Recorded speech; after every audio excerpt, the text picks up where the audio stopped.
America.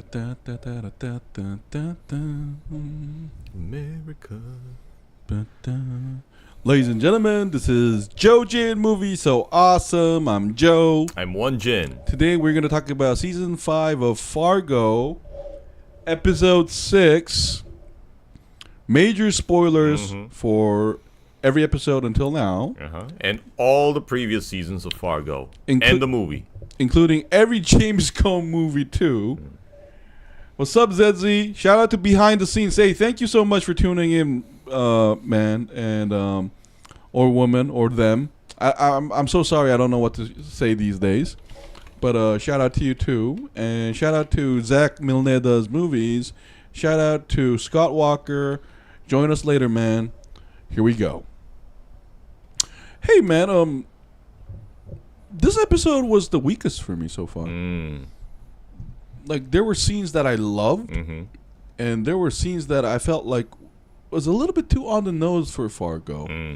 Because one of the things we love about, like, Coen Brothers movies in general and the Fargo movie is, you know, what's not said. Yeah. It's the subtlety. Yeah, I agree. And here, I did not enjoy the cop and the husband thing. It was too obvious. First of all, he's a... What they're trying to miss. I mean, yeah. First of all, fuck that dude. He's a douchebag. Like I honestly thought, like, the cop would slap him and say, grow up. You know, I was telling to myself, like, pull out a gun. No, let's not his face. Yes, come on, let's, like, pull out your piece and point it right towards his face. Yeah, Zezzy. Oh, the husband annoyed me so much. No, but, like, you know what the problem is, Zezzy? Like, he was just... You know what I love about Fargo is they always bring these new elements and dimension to characters that we do know. And another problem I had was I felt like this season was so much No Country for Old Men that it wasn't really a homage or inspired by it. It was just so on the nose with that tracker and everything. Yeah. That's because that's directly from... By the way, that's directly from Cormac McCarthy's novel and the movie. And I like if you use those elements, I want you to bring a fresh originality to it. I just felt also a lot of the elements in this movie, like this episode, was just directly taken from the like Coen Brothers pieces. And but at the same time, I love the Miss Lang's gangster moment, like how she flips the script, and some of her dialogues were really, really beautiful. Like you think death is the worst thing? No, and then like her revenge, and the last scene was like pure brilliance for me. She just ended someone's life, basically. In Korea, we call it 마귀하다. Like, she had that power. And finally, the evil one-eyed Tom Hagen basically shows what he's made of too. And I also love the captain of the bodyguard. But I love the contrast between her matriarch boss moment and her humanity when she opens that file. Yeah, and I gotta give a lot of praise for the actress because like the subtle the hesitancy before she opens the file, and then like that gentle shock she sees, and we can also see in that moment when you see look in her eyes, you can see that she's empathizing with the pain that she went through. And you know, it's such a great story device too, because I feel like, full spoilers ahead, her sentimental like her empathy for her daughter-in-law is going to be her downfall. Like Won-Jin, you and I, we've been through like 4 seasons of Fargo now, right? I can honestly say every kind deed is punished. Like, and yeah, I love the conversation the cop had with her. Yeah, I really loved it too, Zezzy. But that being the ending was really brilliant, because I feel like she's somebody who knows the world. And at least presented to her, the world is a cruel place where people like John Hamm kill cancer patients for no reason. So her being calculating, Machiavellian, is to protect the family, who is presented as very weak in this episode especially. But her empathy towards her daughter-in-law is going to cost her. And that's going to be the tragedy of this season, I think. Yeah, and she was capable of convincing her to look into the file in such a subtle way. Yeah, I mean, the cop was, like, I love the actor. Like, she's perfect for the role. But I do feel like she's one of the most underwritten cop in Fargo history. Yeah, history. I agree.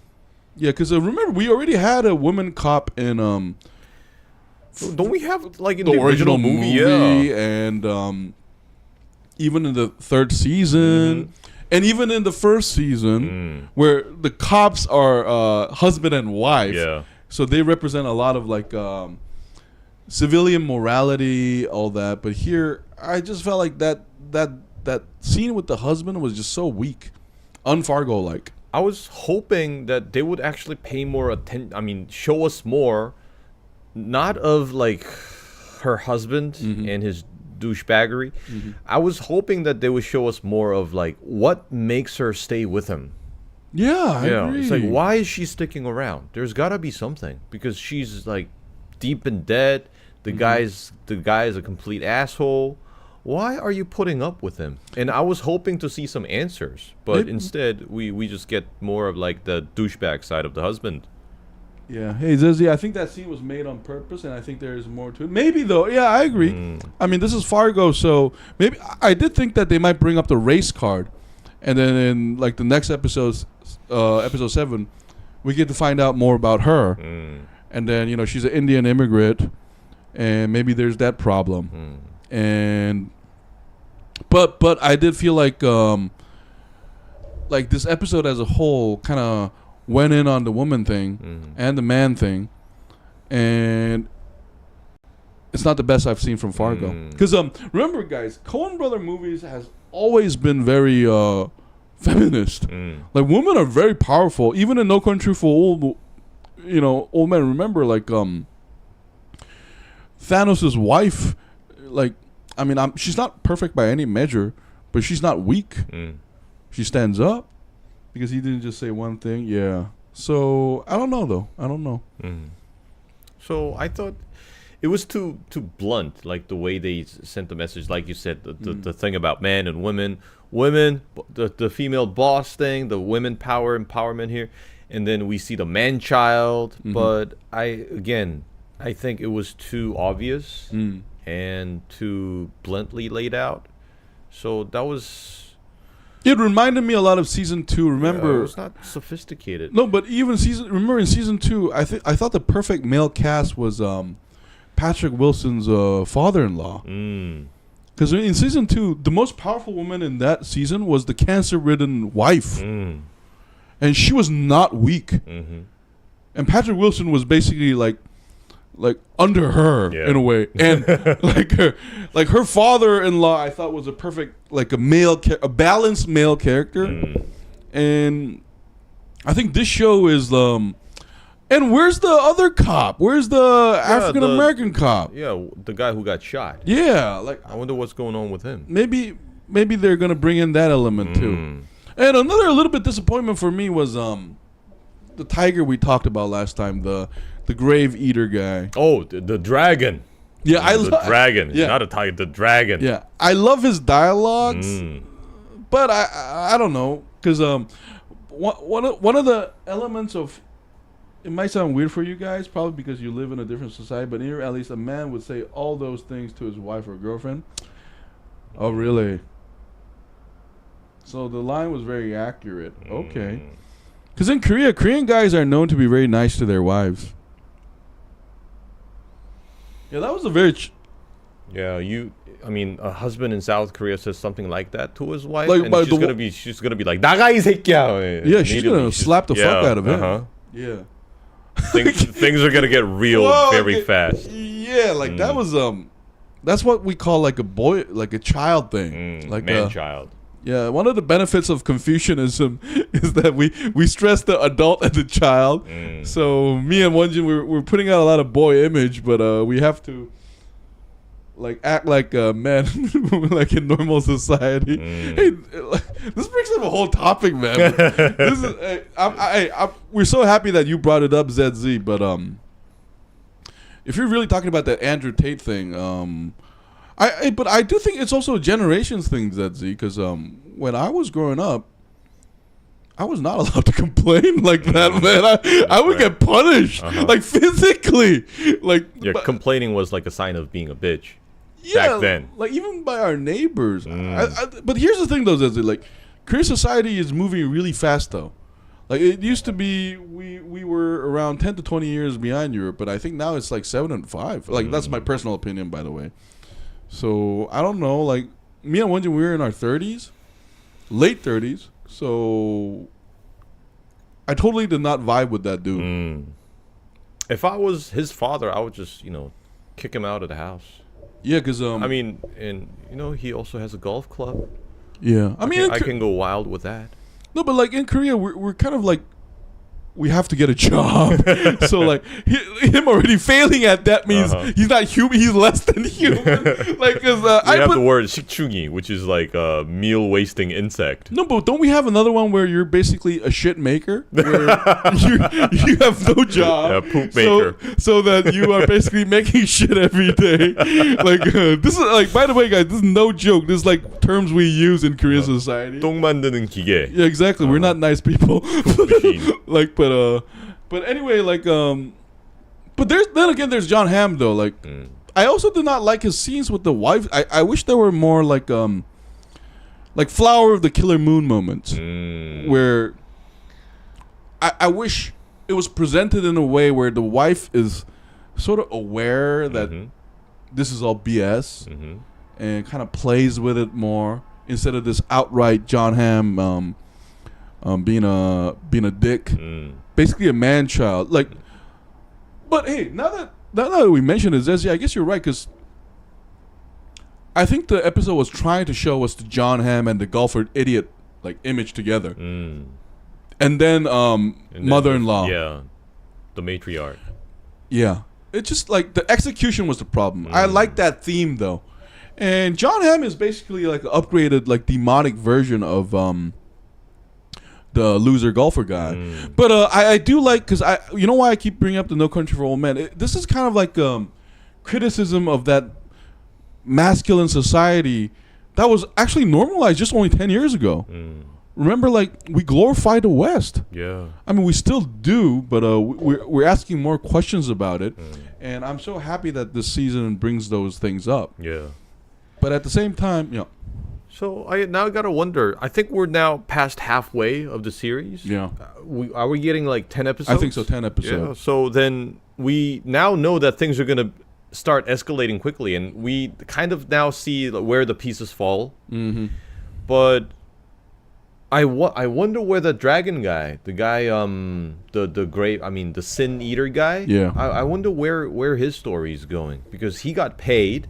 So I think supposedly he no longer hold grudges against John Hamm, but I'm not sure about his son because he spat on his car. So yeah, I'm pretty sure that what's his name, Gator, John Hamm's son, he's gonna get killed by that dragon guy.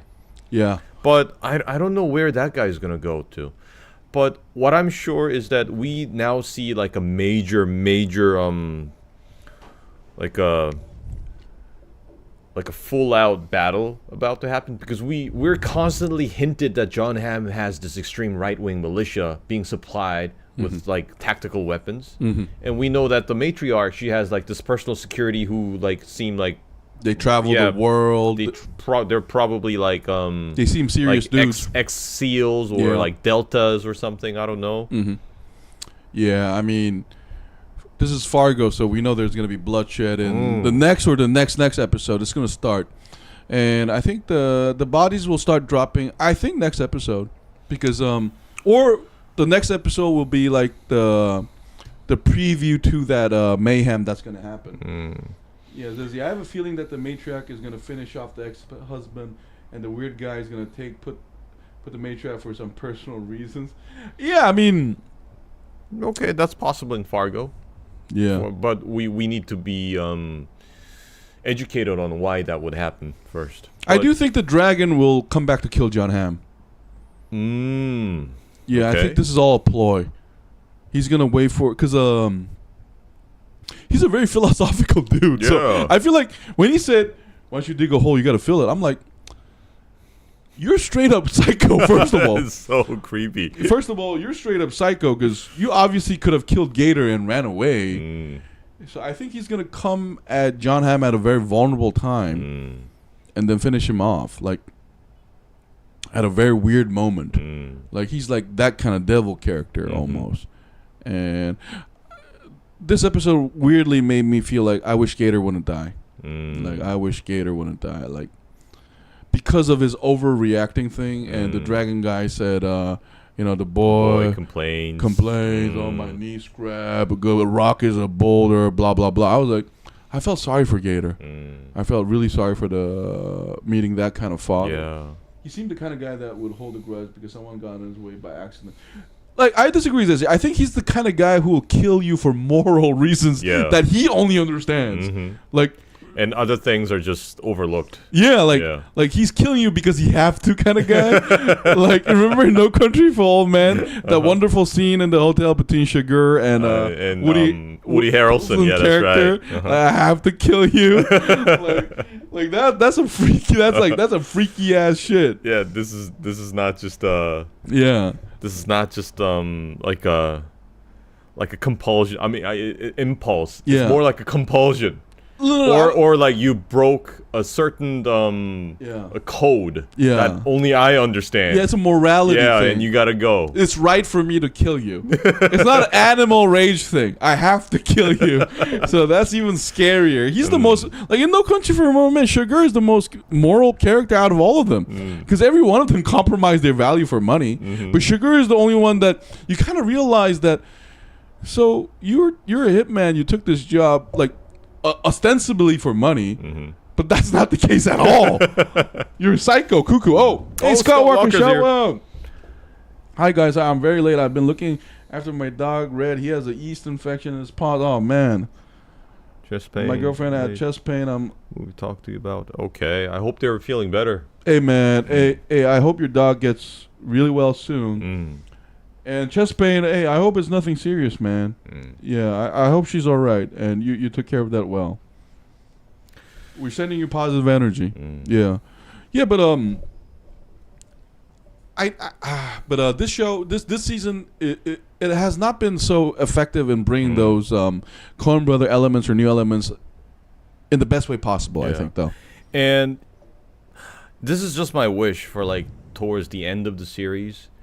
I hope, when that big battle starts to happen. Yeah. I hope Mrs. Lyon will have like a badass moment. Yeah. Like with her personal shotgun or something. And I hope they would reveal something crazy about that concierge guy, Danish Graves. Yeah. Because the names are all hints. Yeah. His name is Graves. Yeah. That's dark. There's gotta be something up with him. Yeah, I do agree. Yeah, because Mrs. Lyon, she's like the matriarch lion. But the Roy, phone, he's the king. No, but the phone was so funny because there's literally a lion mascot on the phone. And Lorraine. Yeah, Lorraine. And even Lorraine, the name is Lorraine Lyons. So there and. Okay. She has a heart condition in her family on her dad's side. Hey, for Scott Walker, don't worry, man. Like, the heart disease is one of the best understood out of all the organs, because because of the heart attacks and obesity. So if it's a heart problem, they will be able to solve it. So don't worry, man. I'm sure a great doctor will recommend something. And this technology is not very widespread. Any kind of surgery or medicine is just done so well. We like, heart is one of the best understood organ of all of them. So don't worry, man. Like, I'm sure something you're gonna find it out.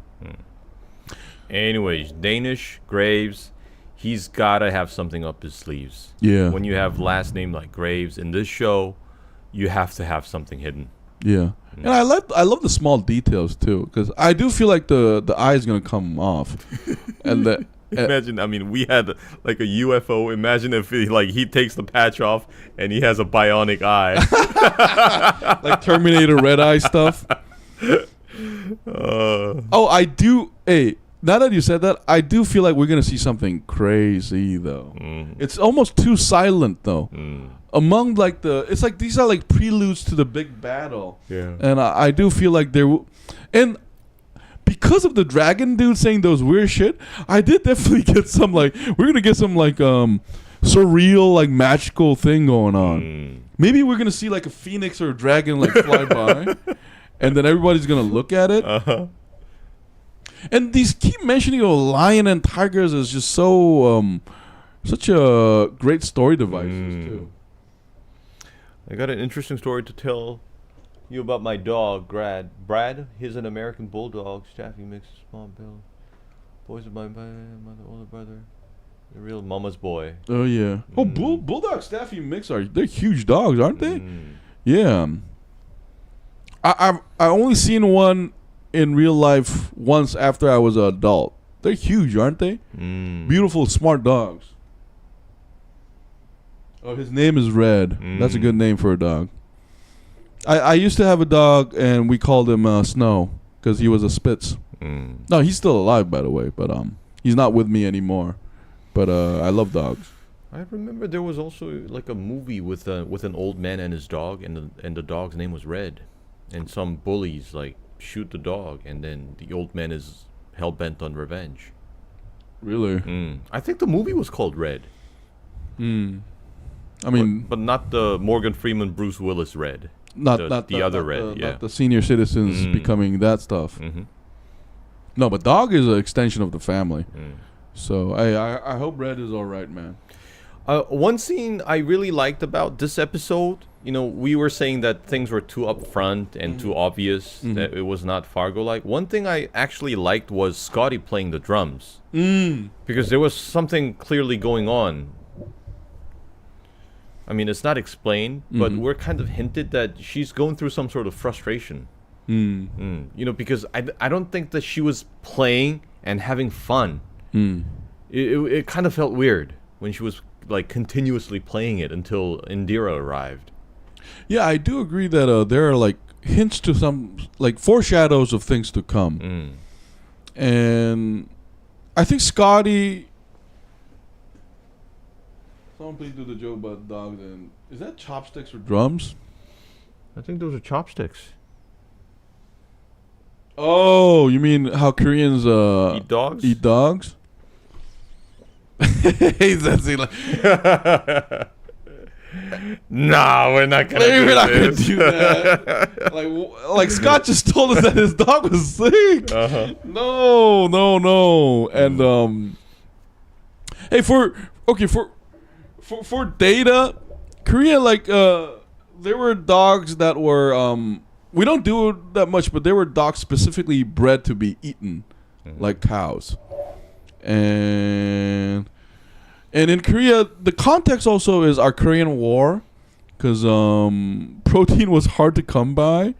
And if any of you ever visited a quote-unquote third world country, you will see a lot of dogs in the streets. So that's just the thing. But we apologize. ZZ, thank you for mentioning that. We apologize. Anyways, back to Scotty. Back to Scotty. Hey, get well, Red. Yeah, Scotty, I do worry whether, because of season 4, I do worry whether the knots will be tied well enough in the next 4 episodes. Yeah, it is kind of concerning.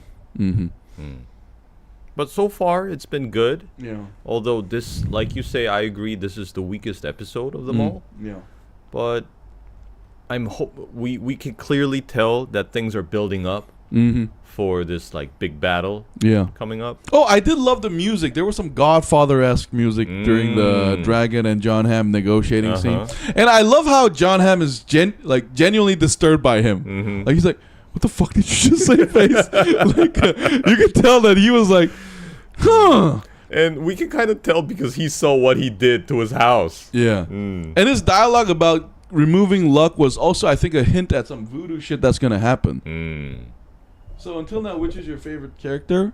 I mean, it's weird that every episode there's someone missing, and this time the tiger is gone, so I do wonder where she is. And what about your least favorite character? For me, Gator is a little bit underwritten.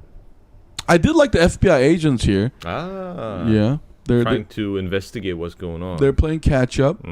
Hey, and a shout out to that cancer patient guy. Because I love how he was such an asshole to the end. He went out strong. Yo, that guy is a man. That's a man right there. Fuck you. Fuck you. Fuck you to the end. Like, that's totally not how I imagined he would go. I was a little shocked with the headshot too. Man, John Hamm, like, he needs to go. I mean, that headshot moment though, that was... Let's talk about that for a second, because that was like pretty new to me. Because in most movies and shows, when somebody gets shot in the head, they're basically just presumed dead immediately. And this time, we see him like kind of like moving his face for a few seconds. He's trying to contemplate what happened to him. Yeah, and he's kind of like semi-alive for a few seconds, and we see like once his head drops, we then see the blood pouring out. That was kind of disgusting, but also it was quite shocking. Interesting. Yeah, interesting and shocking and disgusting at the same time. So you think that was like more of a real life description, like of how actually things will happen if you get a headshot? You know, I've seen like people who got shot in the head in the army, like the photos of it. I don't think that's what's gonna happen. Okay. Because basically, like, back of your head, just like, they blow out. No, but that depends on the caliber, too, because it kind of whirlwinds, right? The bullet? Yeah, but, you know, that was a big gun. Was it? Yeah. Wasn't it a 38? I think that was like a 38. Okay. That was a pretty big gun. But at the same time, you also have to consider the bullet, too, right? Maybe... Well, that is the spirit. It was an interesting scene, I agree. Scott Walker, there's an Australian movie called Red Dog. It's based on a true story of Calvin, who was loved by everyone in the town. It's a good story, but it's very sad at the end of the movie. Watch it when you can. Yeah, I mean, dog movies are... We have Beethoven. Ah, yes. So that's the one me and Won-Jin grew up the with. family movie. Yeah. Yeah. I like the cop lady the most. She has a lot of self-control, definitely. And I really don't like actual Dorothy's husband. He's way too soft and not capable of anything. It's like they put him in the movie just to fill out time. Oh. Yeah, see, no, that's a good point though. Like he is just like Indira's husband in that he's such a typecast of like the opposite male figure. But hey, you know what's interesting though? I did feel like the Tiger's husband, he mimight not be as weak as we think. I feel like he's going to wake up out of the coma and do some like heroic stuff. Because remember, his father is the ballerino dude, but his mother is still Lorraine Lyon. So he's got half that blood in it. Yeah, so I feel like they're intentionally kind of setting him up to seemingly weak, but he's going to do a very courageous thing to save a Scotty and Tiger. So that might be interesting. My favorite character so far is Mrs. Lyon because I like anybody who's badass. My least favorite character would be the douchebag husband. Yeah, I kind of want to like knock him in the back of the head every time he speaks. No, but the casting is perfect. I saw him in other movies. If I feel this way, he's doing a tremendous job as an actor. Yeah. Yeah, no. But I do think we might see some more dimensions with him, and maybe he'll save Scotty and stuff. I went to this war museum years ago, and I asked about the Korean War. But these Korean people got racially offended and offensive when I asked about it. Why do some Koreans get offended about the war? I'm not exactly sure, but I think it kind of depends on what you say about the war. Yeah, I mean, hey, hey, Scott Walker, like, that's a very sensitive topic. Like, but if you talk about like the Americans and the Koreans fighting together in the war, I don't think anybody's gonna be offended.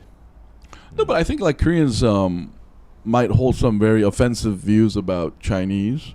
They might hold very offensive views about, at the time, like, quote unquote communist countries. Yeah. So I mean, and another thing, Scott Walker, is it depends on what generation of Korean you ask too. I wouldn't bring up that conversation to old timers because they'll have very clear views about what the Korean War was about, and Oh, there's an old Disney dog movie called Old Yeller. It's a very good story. Yeah, Old Yeller is always a good topic. Oh, that's so sad. The boy had to shoot him to put him down. Yeah. Togo 2019, Leonhard, a musher, adopts Togo, a Siberian husky considered to be weak, and trains him when Togo leaves. Yeah, for Nome, Alaska. Oh, I'm not familiar with that movie. I've never seen that. If you haven't watched it yet, make sure to do it. Okay. Yeah, we'll check it out. Togo 2019. Yeah. I used to not be a dog person until I raised one. So if you raise a dog, you know their family. But anyway, let's rate the episode now, Won-Jin. I would give this episode. I would give it 7.5. I would give it a 7.5. I give it an 8. Because even when it's bad, it's Fargo bad. And so far this season, like I watch every episode 2 times, man, just to try to get the details that I might have missed. So I mean, there's 4 episodes left, so I hope the last 4 episodes surprise me and bring in a lot of things they've been building up a lot, and bring up a very good climax. Oh, Willem Dafoe is in the main role. I mean, Willem Dafoe is a fantastic actor. Yeah, absolutely. Yeah. I mean, Willem Dafoe is... If you guys haven't watched that movie, watch the movie The Lighthouse, starring Willem Dafoe and Twilight. Patterson. It's a very great movie about from the director who did Norseman recently, and The Witch, and Lighthouse. Like, have you heard of a dog called Lassie? He's one of the greatest dogs in movie and television. Oh, Lassie. Korean people grew up. Our generation, we all grew up watching Lassie. Yeah. You say Lassie, they... Like, when they see that what's that breed of the dog? The Lassie? It's like a sheepdog kind of thing. Yeah. The moment a Korean person of our generation see one of those dogs, they're going to call it Lassie automatically. Yeah. We don't even know the breed, don't know the name of the breed. Yeah. We just call them Lassies. Yeah. I mean, Koreans are very pro dog, to be honest. Like, I think Koreans, like third of Koreans, like, own a dog, a pet. And we call it 반려견 now. That's like a companion dog. We don't even put, like, ownership on it anymore. Yeah. People now get offended when you call them pets. Yeah. Do you guys remember the animated movie Bald Hill? Oh, actually, I'm not familiar with Bald Hill. Me neither. Yeah. Anyways, so that's our take on Fargo, Season 5, Episode 6. We have 4 more episodes to go. Next week, we will have... let's see. Is there, like, a new movie coming out next week? I don't know. We'll come up with something. Oh, we got What If coming out. Marvel's What If. Because, I mean, ever since the phase of the Avengers ended, we were kind of disappointed with some of the Marvel series. But WandaVision, Loki, they delivered. And What If was a pleasant surprise for us, the Season 1. So Season 2's coming out very soon. I think it might have already come out. So we're going to watch What If, and we'll also talk about that next week. Oh, Lassie's a collie. Oh. Oh, collie. Okay. That That's makes the name sense. of the breed. Oh, yeah. Now that we bring that, what do you think about Jonathan Majors, that whole case? I like, Kang the Conqueror is going to be recast, I think. Well, now that, he's going to be recast, I got to say that you know what? I don't really feel sorry. No. Let's stop. Let's stop there, Won. I'm so sorry to ask. Hey, guys, if you guys want us to talk about current events or any topic, please leave it on the reply. And then me and Won-Jin, we will definitely talk about that next week to discuss it thoroughly and have a great time with you. Hey, thank you, ZZ. Hey, thank you for always tuning in with us. Thank you, Scott Walker. You were not late. You can come in at any time you want. We've been talking for almost 2 hours, close to, between the breaks, and me and Won-Jin, we need some carbohydrates and protein. We gotta get food. In fact, it's 9 p.m. and then it's their time for us. So, guys, wherever you are, have a fantastic holiday, Christmas. Merry Christmas to you all. Merry Christmas to everyone. Yeah, thank you for joining in, guys. I think we're gonna tune out now. We'll see you guys next week with either a continuation of Fargo Reacher and What If. Yeah. Okay. Hey, thank you so much. This has been JoeJin Movie So Awesome. I was Joe. I was Won-Jin. We'll see you next week, guy. Bye. Bye. Thank you. No, thank you, ZZ. Thank Bye. you, ZZ. Thanks, Scott Walker. Thanks, Zach. Shout out to Zach. Zach Villa does movie. All right. Hey, mafia. Hey, mafia, mafo. Figaro. Figaro. My mother was Sicilian. Siciliana. I came from Napoli with just my gun and my 2 legs. You sound Cuban. I swam half of the Mediterranean to cross through every evil in this world, and then I gave birth to you, Won-Jin. I'm so sorry. This is a true confession. I am actually 65 years old. No, that's not true. No, Father, no, please, no. Luke Skywalker moment. When Scream 5 did you